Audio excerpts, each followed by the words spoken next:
very extensive case. It involves multiple victims, so the amount of evidence collection will be voluminous and it will be extensive because the investigation will be extensive.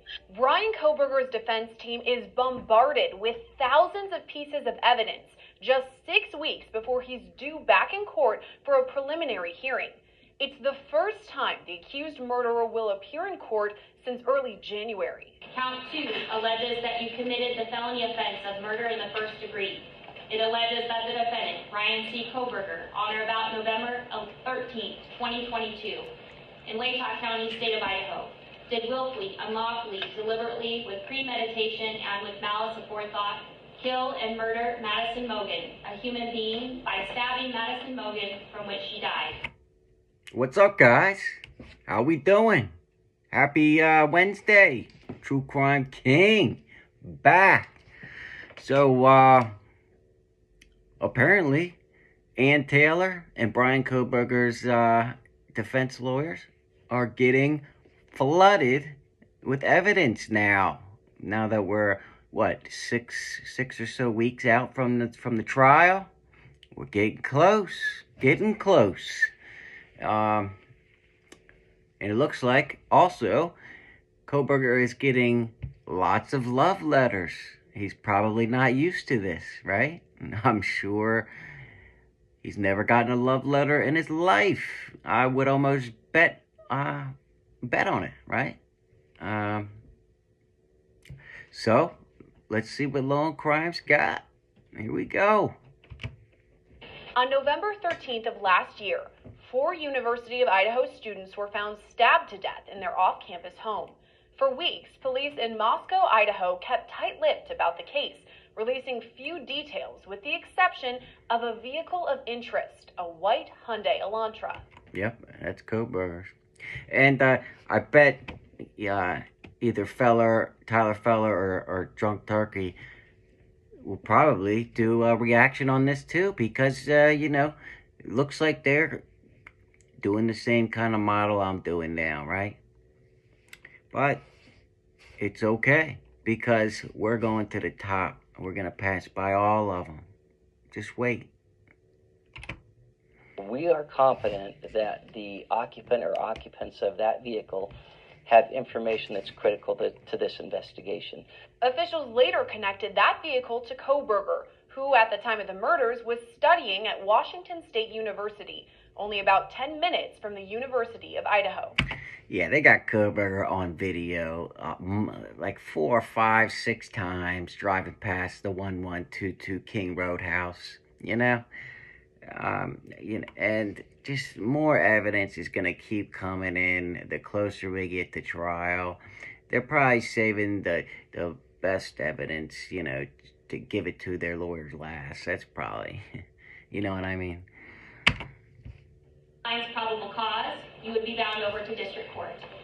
And at that time, you can enter a plea of not guilty, and you can have a jury trial set within 6 months of your appearance in district court. Kohberger was arrested in late December at his parents' home in Pennsylvania.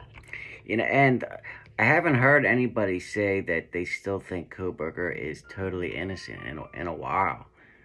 In the comments, a couple months ago, there was a bunch of you, saying that you think he's innocent, you think he didn't do it, all this stuff. I haven't seen that in a while. So if you still do think he's innocent, let me know in the comments so I know that you guys are still out there. Because as of now, I think everybody that I've seen and talked to is starting to say that they think he's guilty. So let me know what you guys think now, as of now, in the comments. You know where I stand. I've said this for many months now, that I think he's totally guilty. Investigators used trash recovered from his family home to link Kohberger to DNA recovered on a knife sheath found at the crime scene. At a press conference post-arrest, Pennsylvania authorities touched on what evidence was recovered at his parents' home. You have the right to the presumption of innocence. Like, real quick, how is he going to get past the DNA, and how is he going to explain that knife sheath, right? I mean, put that in the comments, too. How is he going to get past that?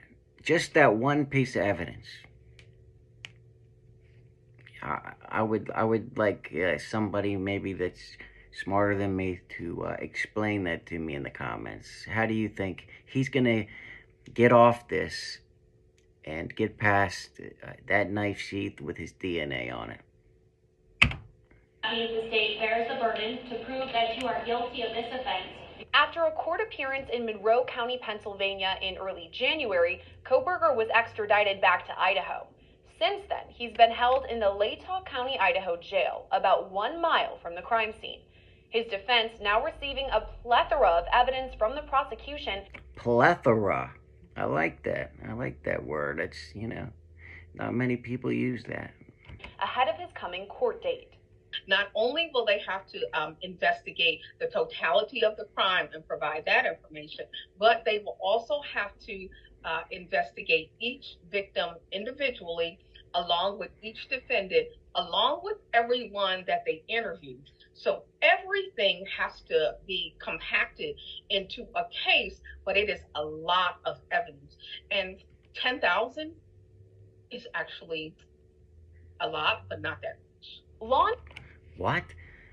10,000 is actually a lot, but not that much? What does she mean by that? I don't, it's a weird statement, right? But, yeah. And along with the knife sheath, that's just one piece. Like I said yesterday in my video, once you follow just all the pieces of this case and you put them all together, and especially if you've been covering this since the beginning, I mean, really, there isn't even another alternative presented. I haven't seen one other plausible alternative to Kohberger that makes any kind of sense, or that has even been presented by anybody, right? It's all about Kohberger, right? Law enforcement instructor Sonny Slaughter tells Law and Crime Network the amount of evidence Kohberger's defense recently received may seem like a lot, but it's relatively normal. After multiple motions by the defense, the prosecution handed over 10,000 pages of reports and other written material, more than 10,000 photographs, 9,200 tips, and 51 terabytes of audio and video. Okay, you see what I'm saying? So they just turned all that over. So the cops knew all this information this whole time, right? And now they give it all over to the defense. And now they have to somehow go through all of that 10,000 pages, however many terabytes of data, all the cell phone record, and they somehow have to prove that Kohberger didn't do this, right? Well, good luck, Miss Ann Taylor.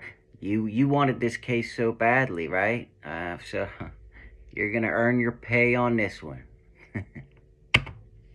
When you think about the evidence, so they're looking at the crime scene and they have all of the photos from the crime scene. So in the crime scene tech is taking a lot of photos and then cataloging all of that evidence.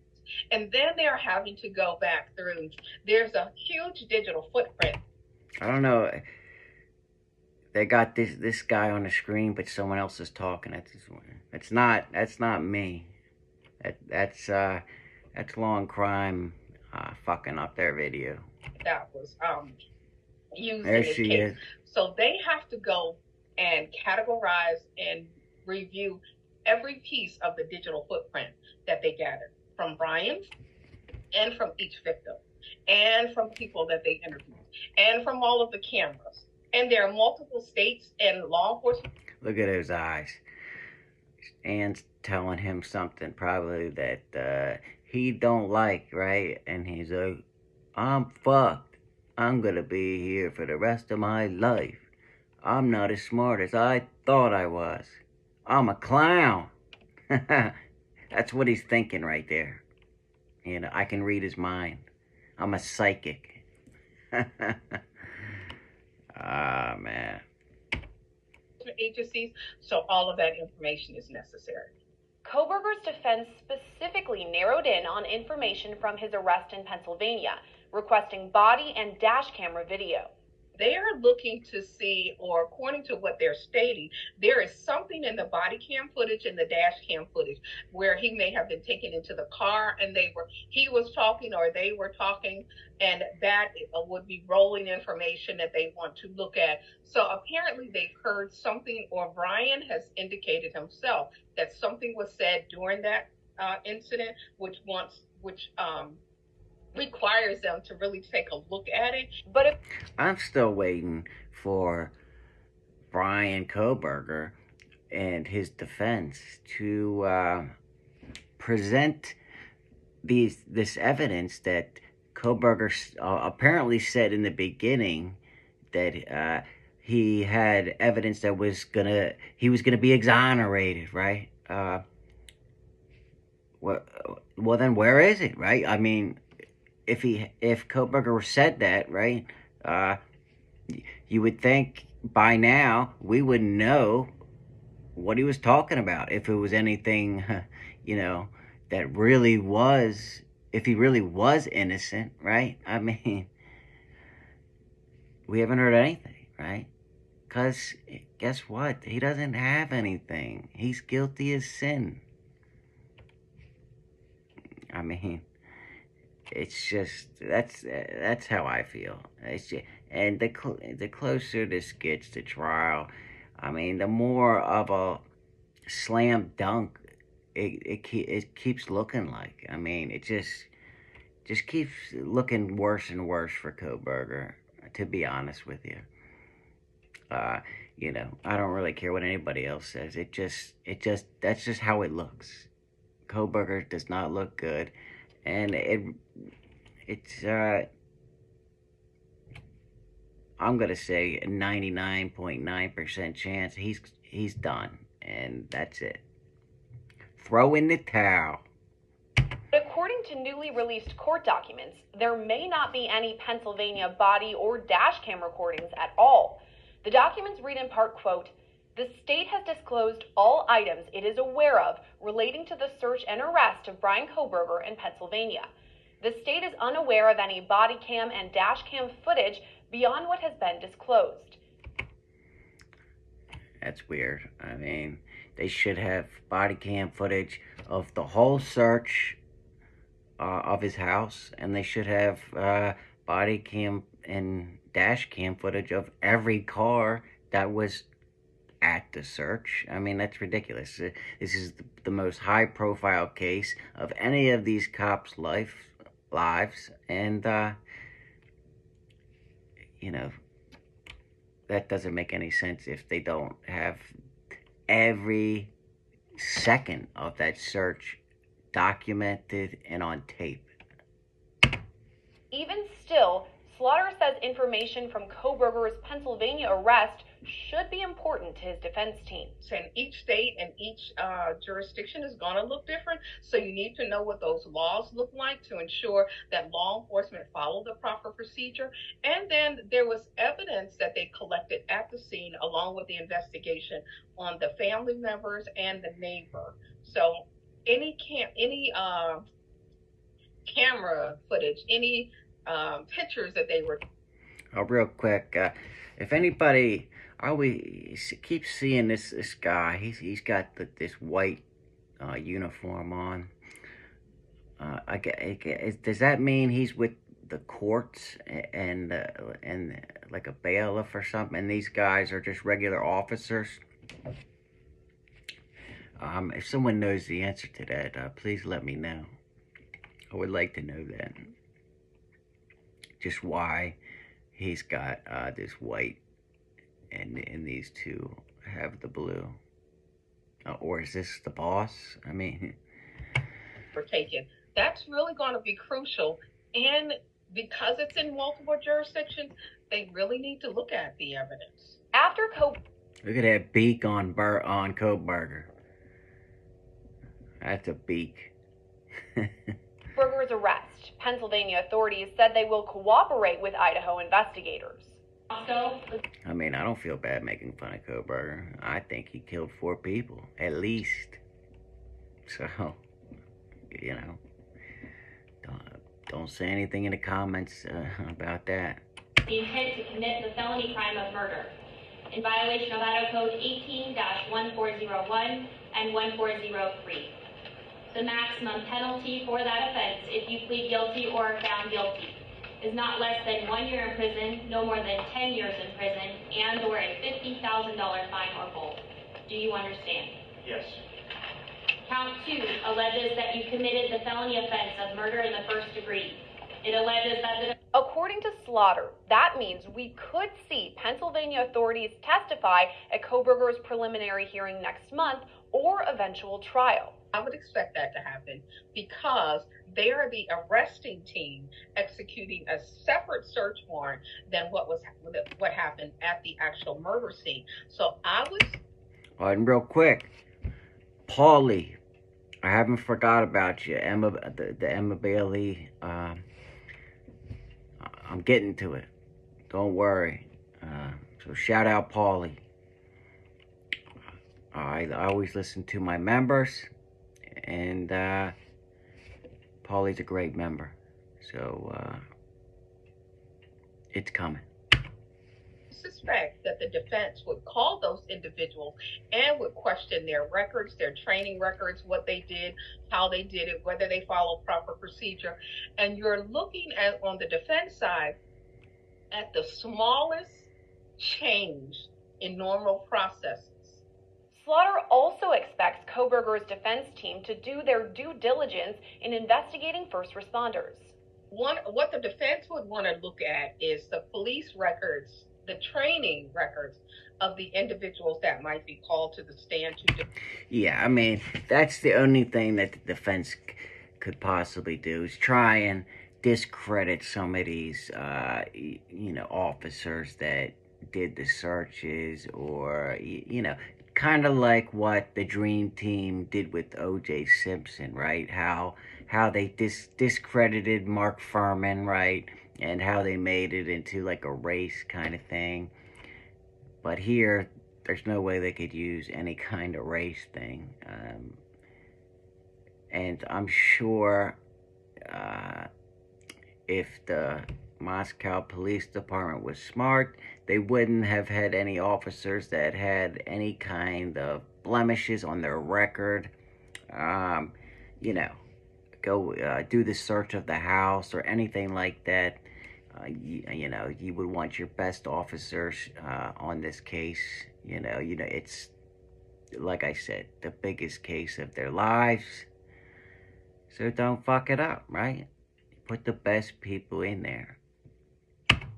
Determine whether they had proper training, how long their training was. They want to look at their records to see, if they've had anything in the past that might eliminate them from being called to testify, what that might look like, and how recent is their training? What are they doing? Did they have the right training to execute a search warrant? How long were they a part of the team? Yeah, I agree with all that, but, they brought in the FBI. I mean, they brought in all the top dogs for this one. So, me personally, I don't have any doubt that this search was done correctly. I don't doubt that, the technicians did their job right with the DNA. So, I think it's a slam dunk. I'm gonna take a guess already right now, and I bet the jury takes less than 2 days to deliberate. Less than 2 days. It's May 17th, 2023. So we'll see if I'm right. less than 2 days to deliberate. But that's the end of the video. It's over 20 minutes, and you know, I don't like going over 20 minutes. So, True Crime King, we'll see you guys tomorrow. I'm out.